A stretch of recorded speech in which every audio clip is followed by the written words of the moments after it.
இல்லை பெருவரும் நீங்களும் நீங்களா அழகிலா விளையாட்டுடையார் அன்னவர் தலைவர்க்கே சரண் நாங்களே.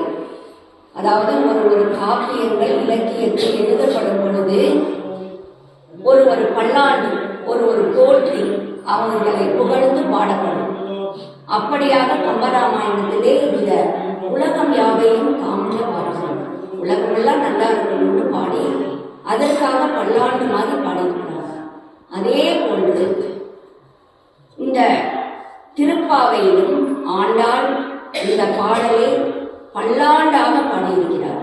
இவர் பெரியாழ்வார் புதல்வியாகிட்ட, அதனால பெரியாழ்வார் எப்படி திருப்பல்லாண்டு பாடினாரோ அதே போன்று திருப்பல்லாண்டு பாடுவதற்கு முன்பு, அதாவது வல்லப தேவன் என்ற ஒரு பெரிய அரசன் மதுரை ஆண்டுகிட்டு இருந்தான். அவன் அதாவது இவருக்கு பெரியாழ்வாருக்கு என்ன செய்யணும், இவ்வளோ அருமையா எல்லா பாடலையும் பாடி நம்ம கடவுள்கிட்ட கொண்டு போல, கடவுளே நம்ம கிட்ட கொண்டு வந்தார். அப்படிப்பட்டவருக்கு நம்ம வாழ்க்கை செய்யணும்னு சொல்லி அவரை ஒரு யானை மேல ஏற்றி ஊர்வலமா கொண்டு வரோம். அதை பார்த்த உடனே வைகுண்டத்தில் இருக்கிற பெருமாளுக்கே சந்தோஷமாகி என்ன பண்றாரு, ஸ்ரீதேவி பூதேவியோட வந்துடுறாரு. வந்து இவரை பார்க்கறதுக்கு வர்றார். அவரை பார்த்த உடனே இவருக்கு ரொம்ப சந்தோஷமாயிடுது. என்ன சொல்றதுன்னே தெரியல.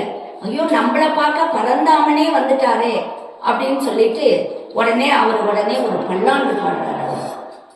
பல்லாண்டு பல்லாண்டு பல்லாயிரத்தாண்டு பல கோடி நூறாயிரம் மல்லாண்ட திந்தோள் மணிவண்ணா உன் சேவடி செவி திருக்கார் அடியோடும் நின்னோடும் பிரிவின்றி 1000 பல்லாண்டு வடிவாய் நீ வளர்மார்பில் வாழ்கின்ற மங்கையும் பல்லாண்டு வடிவார் சோதி வளர்த்துறையும் சுடர் ஆழியும் பல்லாண்டுன்னு பாடினார். கடைசி வடி படைப்போர்க்கு முழங்கும் அப்பாந்திய சன்னியமும் பல்லாண்டு அப்படின்னு பாடினார். அதாவது சுடர் ஆழியை பத்தி சொல்லும் போது என்ன சொன்னாரு, உன் கையில வலது கையில இருக்கிற சங்கம் இடது கையில் இருக்கிற சக்கரம் சொல்லும் பொழுது ஸ்ரீமன் நாராயணனை வர்ணிக்கும் போது அவரால் தாங்க முடியல. அந்த ஜொலிப்பை பார்த்துட்டு அப்பாந்திய சன்னியம் சொன்னார். ஆனா சுடர் ஆழி சங்கு சக்கரத்துக்கு சொல்லல, சங்குக்கு என்ன சொல்றாரு, அந்த பாந்திய சன்னியத்தை பார்த்த உடனே அவன் கையில இருக்கிற அந்த கலருக்கும் அந்த தோற்றத்துக்கும் அந்த வெண்மை சங்க பார்த்த உடனே அவராலே தாங்க முடியாம அப்பாந்திய சன்னியமும் அப்படின்னு சொன்னார். அப்படிப்பட்ட திருப்பல்லாண்டு பாடிய பெரியாழ்வாருடைய புதல்வியான ஆண்டாள் நாச்சியார் இந்த பாடலிலே பகவானுக்கு பல்லாண்டு பாடுறார்.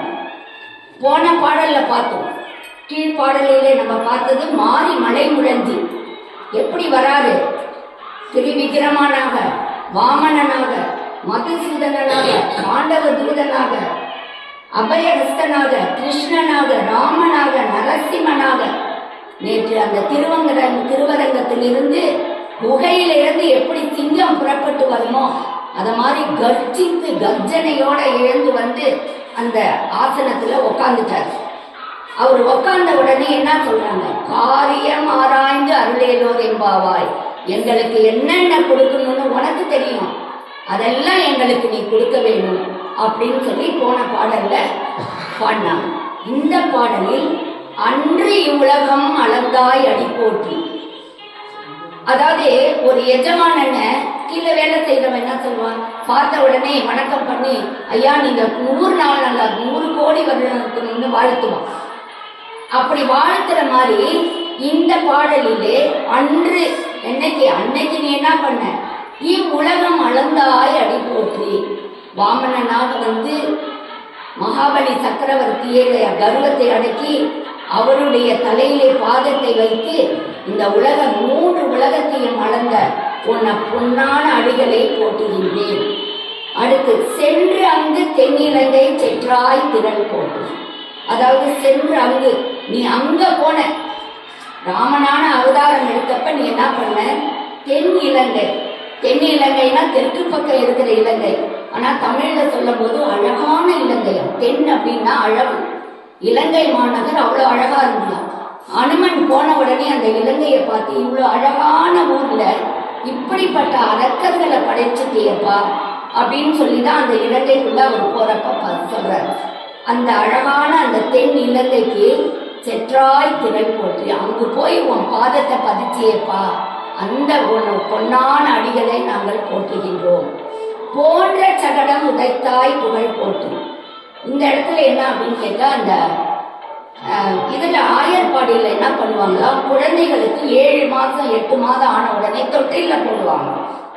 அந்த மாதிரி தொட்டில போடும் போது என்ன ஆயிடுது, நந்தகோபன் வீட்டுல கிருஷ்ணரை தொட்டில போட்டாங்க.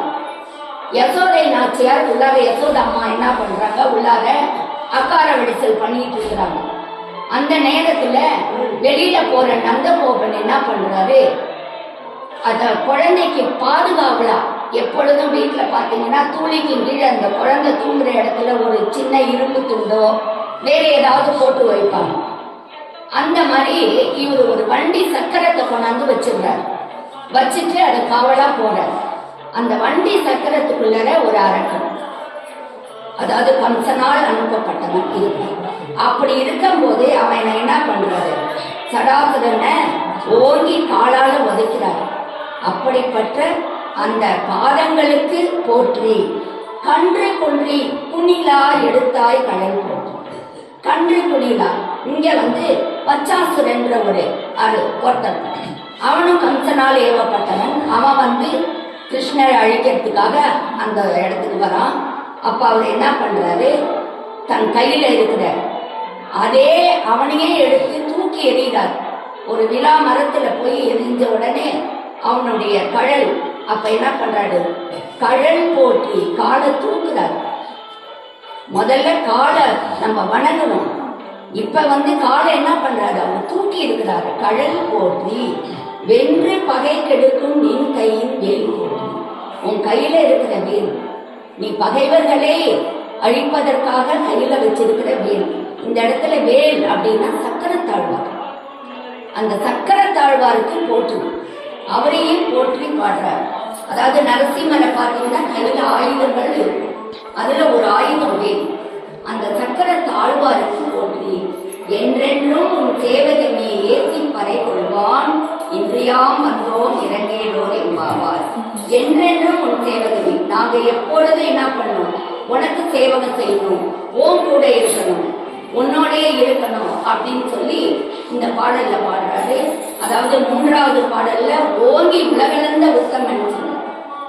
அடுத்தது 17வது பாடல்ல அம்பரம் ஊடலுக்கு ஓங்கி உலகளந்தவன். இந்த பாடல்ல என்ன சொல்றாரு, கன்று குன்றிலா எடுத்த கன்று குன்று குடையாக எடுத்தவன். குன்று குடையா எப்படி எடுத்தான் அப்படின்னா, இந்திரன் கல்லு மழை பழிஞ்சது. அப்ப என்ன பண்றது, ஆயர்பாடியில் இருக்கிறவங்களை காப்பாத்துறதுக்காக குன்றையே குடையாக எடுத்து பிடித்தவன். அப்பதான் சொல்றான் இவர்கிட்ட, என்னன்னு சொல்றான், நான் உன்னை மன்னிச்சிடணும் நீனு. ஏன்னா இந்திரன் மழையா பொழிஞ்சவனே அவனோட சண்டை போட்டுதானே அந்த குன்றை பிடிக்கிறார்.